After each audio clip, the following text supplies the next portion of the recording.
identified as a carrier, and that family receives hopefully genetic counseling through their primary pediatric group, also with a genetic counselor through the state of California. If by most of our patients that we see at Stanford, another mutation is identified, you are also identified as carrying 2 CF genes and you are sent to our CF center.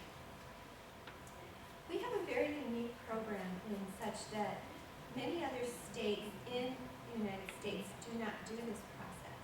They actually do an IRT panel, where that IRT is obtained on that newborn spot, but then the child has to come back for a second IRT. That method is also employed in some of the European countries. It is sometimes fraught with some difficulties, sometimes getting that patient back for a second test. And IRT panels can change with time. They can vary from month to month. And depending on what lab you're using, that assay can change. As I just gave an example, we've changed our cutoff now because of a different lab test. The whole point with newborn screening is we want to prevent this. This was courtesy of Dr. Crusoe from Denver. And this is one of the challenges that we face as illustrated by our discussion earlier this morning with some of our outcomes. We want to avoid fatality, but we also want to avoid the protein calorie malnutrition that you can see so devastatingly in the young people with CF that goes undetected. So this child was actually diagnosed because of symptoms in a non-screening state in the early 2000s. Some people say, well, what about the kids that get missed? You know, screening is screening, it's not diagnosis.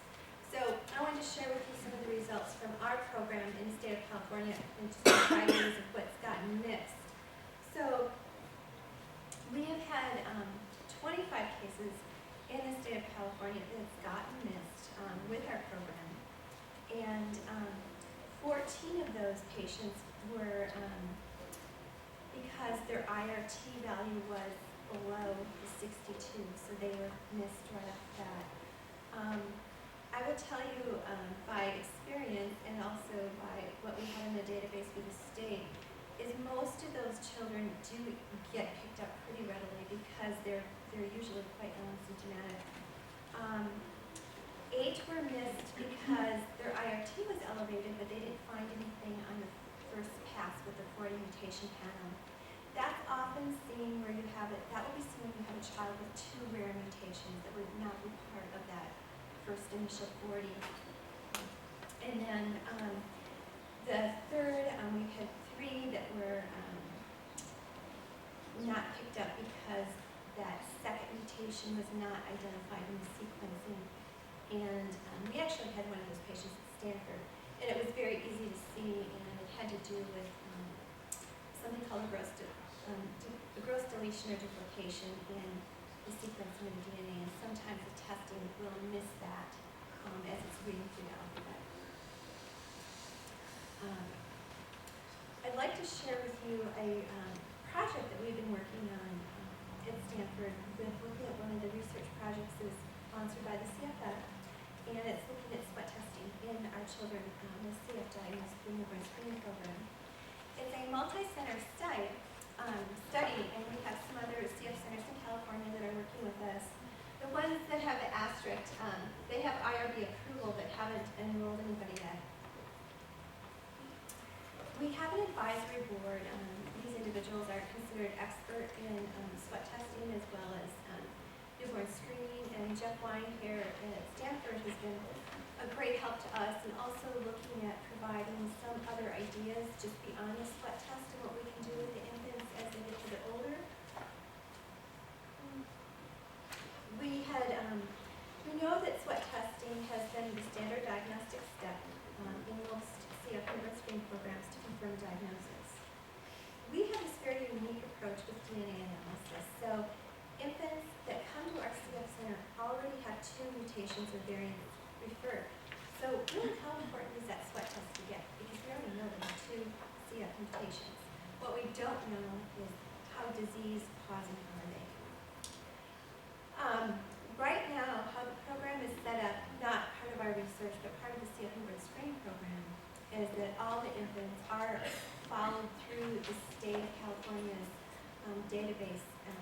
Hopefully, we can better get an idea of how that phenotype or the physical symptoms can correlate to these different genes that we're finding in the CF population. And do we really need the sweat test to confirm diagnosis?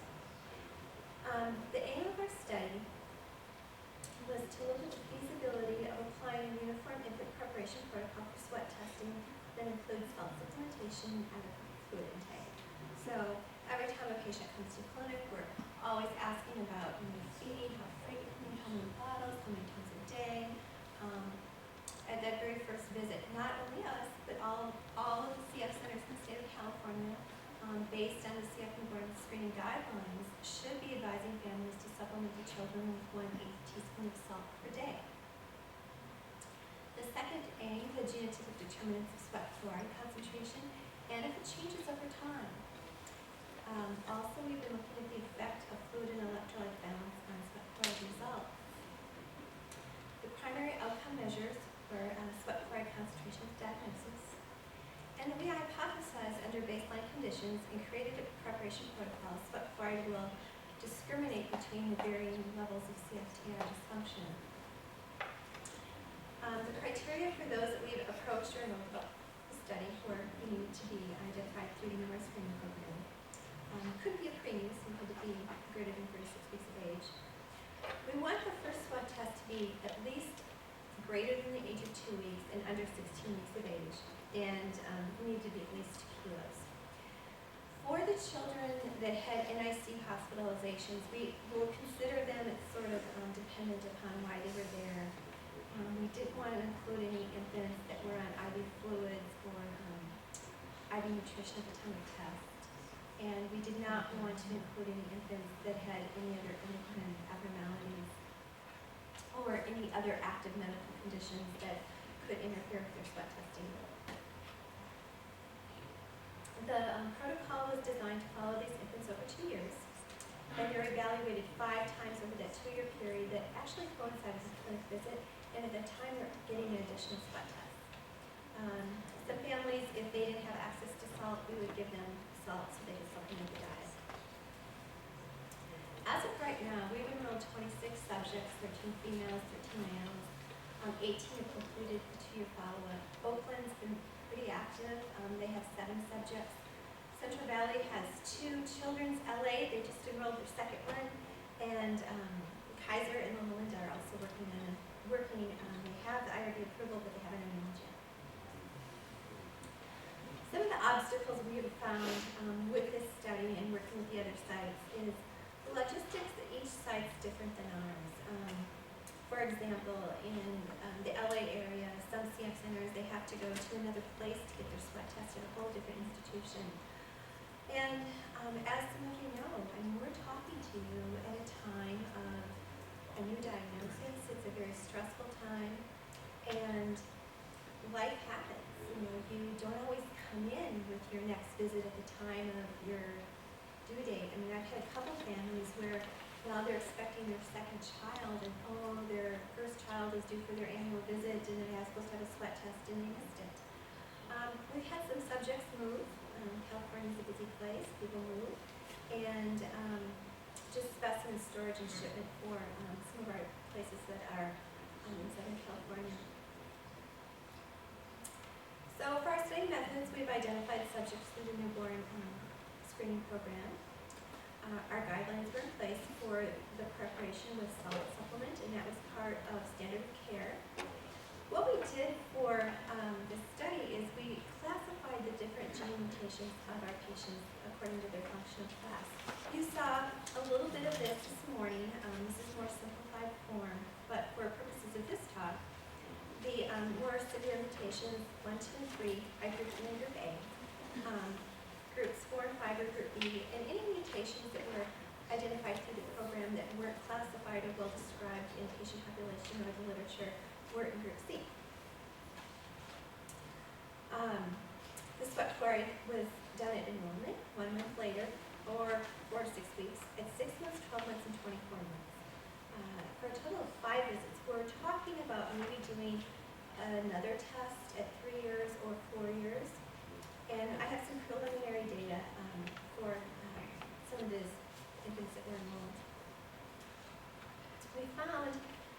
the majority of our patients had mutations in the more severe class. We still had a large amount in the unclassified mutations. We have the majority of our CF patients at Stanford have one severe mutation and then one mutation that is in the second class. And as you can see, our group is widely represented. Dr. Mila had discussed this morning about trying to get more literature out for our Hispanic patients. Well, here you go. If you look at our population, the majority of our population is actually Hispanic or Latino at 46% opposed to Caucasian. The median IRT for the group was 101, with the range at the lowest 62 up to as high as 235. The median birth weight was 3,330 grams. And there was no significant difference in the IRT value between infants with 2 severe mutations and infants with 1 or 2 mild or unclassified mutations. What we did find, interestingly enough, though, is that infants with 2 severe mutations did have a significantly lower birth weight. Infants with 2 severe mutations were seen earlier than infants with milder genotypes, so 34 days versus 59. And that's not surprising because that's how our California State's screening program works, is if you have 2 mutations in that first 40 panel, you find out right away. But if that child goes on for sequencing, we don't find out until later. We found no statistical correlation between the IRT and birth weight. There was no correlation between IRT and sweat chloride values. We found no significant increase in sweat chloride values over time. And not surprisingly, the infants with more severe mutations, those in the class 1 to 3, had higher sweat chloride values compared to the ones with more mild genotypes. And infants with an initial sweat chloride greater than 60 have not shown any significant change in their sweat chloride values over that first year of life. And sweat chloride values less than 60, there was really no one went from 20 to 80. We did have one individual that had one that was low that went to an indeterminate range. So we concluded from this, at least this point with our data, at 1 year of age, infants with an initial sweat chloride less than 60 have shown a mild but not significant increase in sweat chloride values, and it just went up by 7 millions. Among this group, only 1 infant showed an increase into the diagnostic category, and 1 additional infant changed from a negative to an indeterminate. Sweat chloride values do not really seem to change substantially from the initial test, even with infants with milder mutations. We have not seen any definitive trends in sweat chloride values over time so far. We are still doing longitudinal follow-up on these infants with sweat chloride. We also have data that has not been analyzed with regards to some of the biomarkers. Now, I'm going to shift gears and talk about one of our other studies that we're doing. One of our moms had asked in the morning session, well, how do you know, how do you monitor outcomes, how do you evaluate for change, and Dr. Roheder's found, well, the standard has always been pulmonary function testing. Well, we can't really do pulmonary function testing in 2-year-old. We do have a protocol where it's part of care doing PFTs, but it takes probably 4 to 6 hours of a parent's time. It requires sedation of the child. And so what we're doing right now, it's an IRB-approved protocol, and we're the only ones doing it right now in the United States. It's doing a multiple breath washout study. We know that spirometry or PFTs have about a 26% sensitivity versus lung clearance index in detecting abnormal scores associated with changes that you can find in CT. I have a picture here of a young girl doing the test. The blue around her face is like silicone, and what it does is it keeps the mask on tight because it requires a tight seal for the child to breathe in and out gas in and out for about 2 minutes. And the problem with kids is they move and they smile and they laugh, and so they can break the seal. So for our study, what we had introduced is pulmonary function assessment in children has potential to identify early manifestations of lung disease in disorders such as CF. Children in the preschool age, 3 to 6, have been identified as a challenging group for PFTs. Kristen will attest to that. So we thought that this multiple breath washout would be had good potential in this age group. And it has some of the characteristics of spirometry, but we can also obtain some other measures besides lung clearance index to hopefully differentiate between disease, and we also looked at some control groups. So we looked at also non-CF kids, we looked at healthy controls, we also looked at some asthma kids. So what we found with this is that the kids actually did better with this test than following directions for doing spirometry. We found that if we could provide an environment that did have a lot of distractions, so they weren't moving their face all around, that was quite helpful. We did find about 92% of the kids were able to get some good tracings, and the asthma kids also were able to provide very good tracings, and these were the children that had really no introduction to some of the techniques that we had done before. The main reason for not getting a good test was the breaking the seal. And what would happen is we would terminate the test early because the seal would break. So we do that here. There are some other places that also do this multiple breath washout test that we've been consulting with around the world. With regarding newborn screening, we have some new challenges here in the United States. Not every state does it the same way. But the world also struggles with this.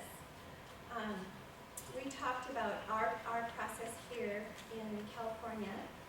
There are other states that do things differently. Dr. Caruso, who provided one of the slides, their program in Colorado does IRT, and they bring the kids back. Some states will do an IRT and a DNA analysis, but they don't do 40 mutations. They may do 23, or they may do 33, but that may work well for their population if they have a state that has a bunch of white Northern Europeans, but it certainly doesn't work very well in California. In South America, Brazil has 170 million people. They have some methodology for newborn screening, but they very, very severely underdiagnose any of the Latin Americans. When I worked in Minnesota, I had a child from Guatemala that was diagnosed with the newborn screening program. But interestingly enough, her blood was sent to New England for the mutation analysis. They weren't even running it in South America. In Europe, it's very from country to country. Every country does it differently. When England first introduced their newborn screening program, they only checked for 4 mutations. Australia, we just had a visiting professor from Australia here that also works on multiple breath washout. In Australia, they do IRT and Delta F in their state, but again, Australia is divided into other states, and some of the states will do IRT and a limited panel mutation for severe mutations, but again, they're screening and they're not doing the full sequencing. So it really brings us to the goals of early diagnosis and treatment. We want to bring the infants that are diagnosed through the program to a CF center. We want to provide them genetic counseling to prevent severe malnutrition. We want to prevent things that are potentially fatal, like hyponatremia or salt loss that could cause death. And with our early interventions and all the things that we're doing in the clinic, hopefully prevent progression of lung disease. At our CF Center, we offer an individual treatment plan for the parents that compare notes. Say, well, why does my kid have this and why does my child have something different? Everybody's different. Everybody has different genes. Everybody has different complaints and progression. So we try to not provide a cookie cutter approach. We have a collaborative team that has, as you've seen today, a wide group of professionals that help provide care for the children. And we like to emphasize care through education and also offer research available to anybody that can meet inclusion exclusion criteria and is interested. We would like to have more research available for the young children. Hopefully that's coming. For those that have participated and those that are willing, thank you so much. These are some of our families that have been through the newborn screening program. Compliments of your Christmas card. So I'm up for any questions if anybody has any. How close is the goal of the multiple breast washout study to get those in place for the kids that are in that age bracket that are too young to do PFTs or spirometry, but still want to get a handle on how their lung function is? You know, we're doing everybody. We just ordered a new compressor from Europe, so when that compressor comes, we'll be recruiting more people for our next study. And what I'm hoping is that the timing of the compressor comes when we move to our new clinic space, so we get our own room. So.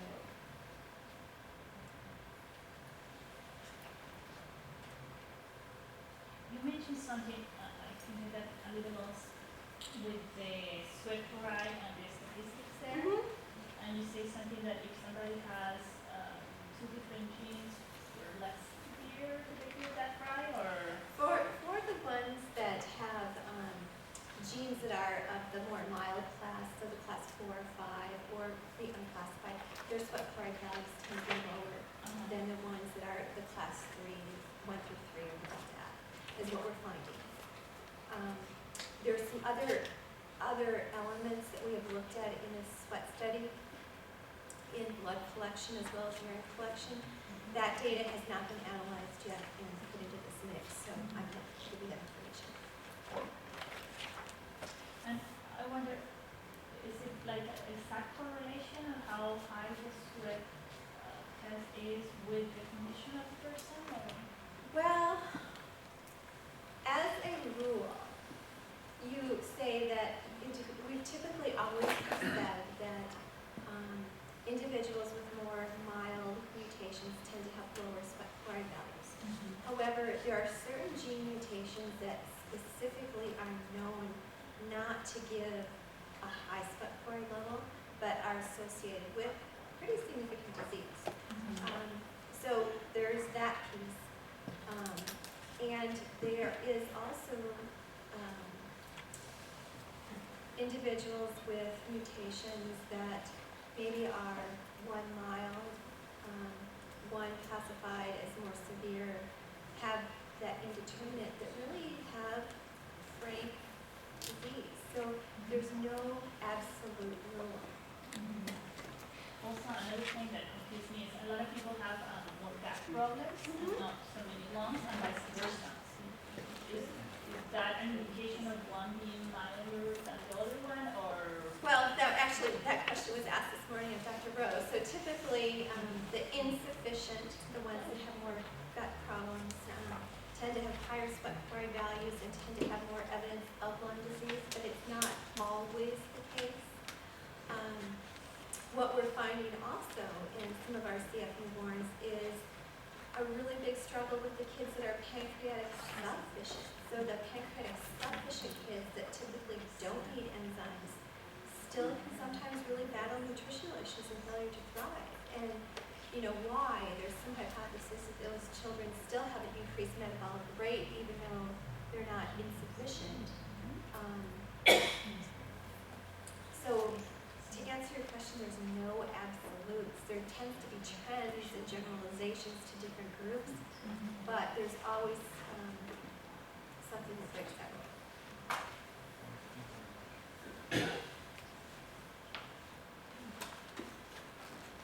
Very good.